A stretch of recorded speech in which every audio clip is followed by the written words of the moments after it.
மீண்டும் ஒரு முறை நான் புரட்சியை விதைப்பேன்.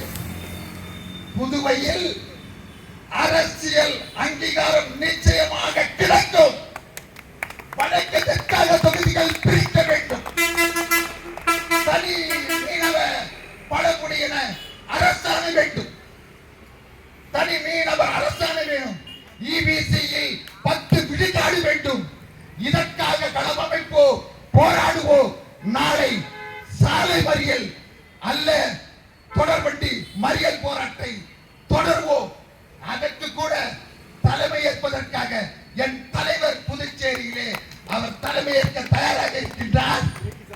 சிறைக்கு செல்வதற்காக என் வீரம் மங்கை கோ தீபா அவர்கள் தயாராக இருக்கின்றார். நான் தூக்கு மேடைக்கு போறது கூட தயாராக இருக்கின்றேன். வெற்றி நிச்சயம். வீழ மாட்டோம், வெற்றி காட்டுவோம். வாழ்க புரட்சி சிங்காரவேலன் புகழ்.